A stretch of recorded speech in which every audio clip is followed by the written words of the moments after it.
राजकारणाच्याही पलीकडे जाऊन बळीराजाच्या संकटाकडे कधीतरी पाहिलं गेलं पाहिजे. आणि नेमकं दुर्दैवानं हेच होताना दिसत नाही. होतं ते फक्त राजकारण, गाजरफेक, फसवणूक, दिशाभूल.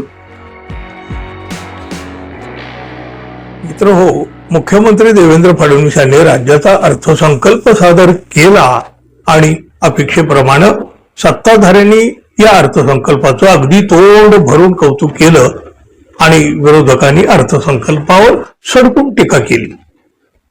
देवेंद्र फडणवीस यांनी केवळ आकड्यांची फेकाफेकी करून शेतकऱ्यांची फसवणूक केली असा सर्वसाधारणपणे विरोधकाचा सूर आहे. आणि तसं पाहिलं तर विरोधकांचं म्हणणं चुकीचं आहे असं अजिबात म्हणता येत नाही. बघा, शेतकऱ्याचं नाव घेऊन सगळेच राजकारण करतात, पण शेतकऱ्यांसाठी जेव्हा काही करायची वेळ येते ना, तेव्हा हे सरकार काहीतरी फेकाफेक करते, दिशाभूल करते.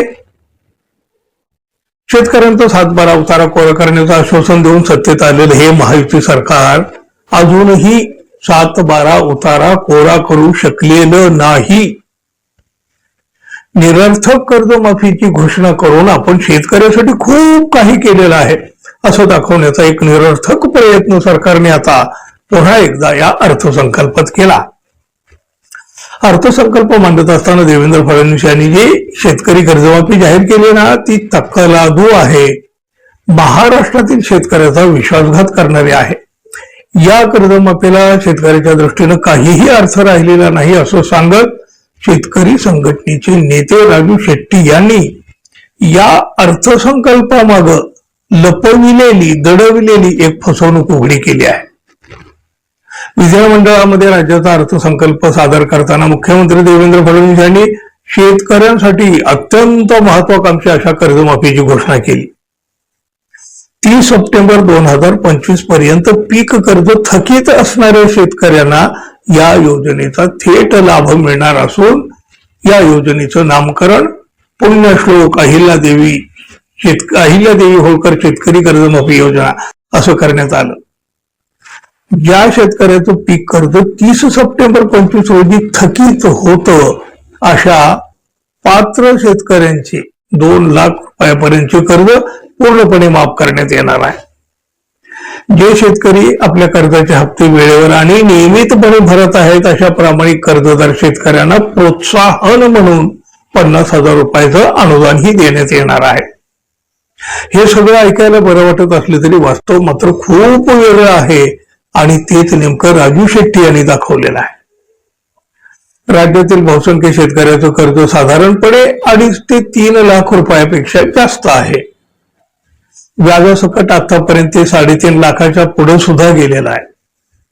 असं असताना 2 लाखापर्यंत कर्जमाफीचा लाभ तेव्हाच मिळू शकेल जेव्हा ही वरची रक्कम शेतकरी बँकेत भरेल.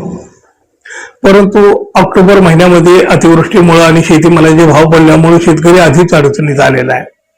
हे वरचे पैसे भरायचे म्हटलं तरी या शेतकऱ्यांच्याकडे तेवढे पैसे शिल्लक नाहीयेत.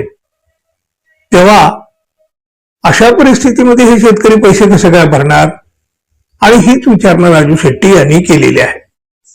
वरचे पैसे नाही भरले तर कर्जमाफीचा फायदा मिळणार नाही. नियमित कर्जाची परतफेड करण्याची परिस्थिती सुद्धा आता अशी झालेली आहे की कर्जमाफी जाहीर करणार असल्याबाबत ऑक्टोबर महिन्यातच सांगण्यात आलेलं होतं. त्यामुळं जे नियमित होते ते थकीत मध्ये गेले. आता ते थकीत असलेल्यांच्या यादीत गेल्यामुळं ते नियमितीच्या यादीमधनं बाहेर गेले. सरकारने केलेली ही कर्जमाफी बँकासाठी आहे की मग शेतकऱ्यासाठी आहे असा प्रश्न पडतो. राज्य सरकारचा अर्थसंकल्प म्हणजे केवळ आकडेवारीची फेकाफेक होती. जसं गाजर केंद्र सरकारनं दिलं तसंच गाजर आता राज्य सरकारनं सुद्धा आपल्याला दिलं आहे अशी ही टीका झाली. 7-12 कोरा करण्याची घोषणा म्हणजे केवळ एक निवडणूक जुमला होता असं तर आता म्हणावंच लागेल ना हो. कुठं आहे मग 7-12 उतारा कधी होणार? आणि ते काय म्हणतात की योग्य वेळ. आता ही योग्य वेळ म्हणजे नक्की कधीची वेळ हो?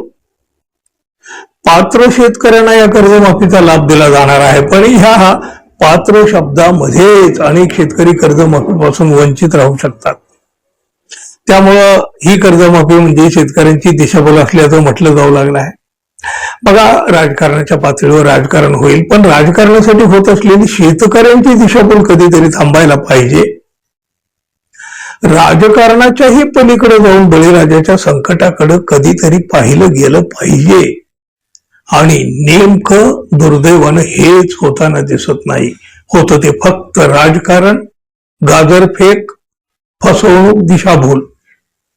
मित्रांनो, अर्थसंकल्पातली ही कर्जमाफी शेतकऱ्यांना दिलासा देणारी आहे की त्यांना गाजर दाखवणारी आहे?